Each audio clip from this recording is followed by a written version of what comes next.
हाय friends, so finally SNAP 2026 का test structure आ गया है and there has been some major changes in SNAP exam. So आप यहाँ पे देख सकते हो कि एग्जाम का पैटर्न थोड़ा चेंज हो गया है। तो पहले ना, आज से 3-4 साल पहले स्नैप में जीके भी हुआ करता था। लास्ट 2-3 साल से इन्होंने जीके हटा दिया है, लेकिन general knowledge also use to be an important section of SNAP exam, जहाँ पे 10 मार्क्स स्नैप के जीके के होते थे, राइट। तो लास्ट 2-3 सालों से उन्होंने जीके को पूरा एलिमिनेट कर दिया।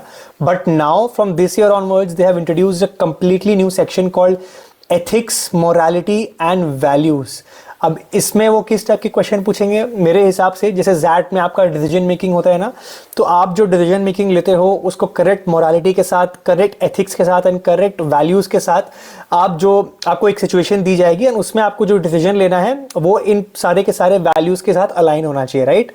तो इसका जो ओवरऑल वेटेज है वो रहेगा 10 क्वेश्चंस का। तो 60 में से 10 questions which is a very significant number of questions जो आपके ethics, morality and values based में होंगे। 10 questions will be based on general English, 20 will be based on analytical and logical reasoning, and 20 will be based on quantitative data interpretation and data sufficiency। तो 60 marks का paper होगा आपका। Again आपको 3 मौके मिलेंगे, 3 opportunities मिलेगी। 3 दिन में एग्जाम है, एक 13 दिसंबर को, एक 19 दिसंबर को और एक 26 दिसंबर को। कंप्यूटर बेस्ड मोड एग्जाम होगा। 1 घंटे का पेपर है एंड 1 घंटे में आपको 60 क्वेश्चन सॉल्व करने पड़ेंगे। इसका मतलब ये कि जो क्वेश्चंस होंगे वो easy to medium level of difficulty के क्वेश्चन होंगे। कुछ डिफिकल्ट क्वेश्चंस भी होंगे, लेकिन उन क्वेश्चंस को आपको बिल्कुल एलिमिनेट करना है, ठीक है।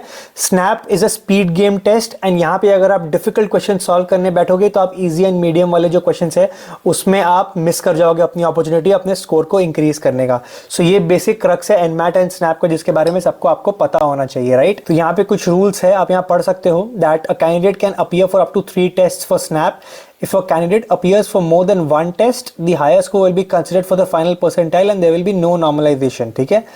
तो a rigorous process has been statistically tested that will be administered to ensure that unique types of questions are framed under specific topic across the question paper। इसका मतलब ये कि लेवल ऑफ डिफिकल्टी सारे के सारे स्नैप के papers के दिन एकदम इक्वल रहेगी। तो आपको, और इसमें कोई टाइप का नॉर्मलाइजेशन नहीं है, राइट। तो आपका जो बेस्ट मार्क्स आएगा, बेस्ट आएगा, उसमें से आपका बेस्ट अटेम्प्ट कंसिडर किया जाएगा in terms of calculating your percentile.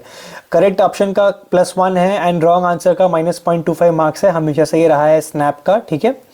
तो इसके बाद अब आप देख सकते हो रजिस्ट्रेशन करने के लिए कुछ यहाँ पे डॉक्यूमेंटेशन जो आपको करना है यहाँ पे देख सकते हो। बट देन या मोटा मोटा यही है। तो this is something brand new which has come up right now, ethics, morality and values, जो कि स्नैप के पेपर में पहले कभी नहीं देखा गया था आज तक।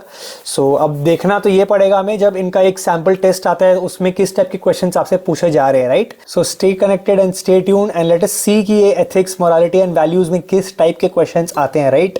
आप अपने कोचिंग इंस्टीट्यूट वालों से पूछिए उनका क्या एक्सपीरियंस है, किस टाइप के क्वेश्चन पूछे जा सकते हैं ऐसे स्पेसिफिक सेक्शन से। May be they can help you out here.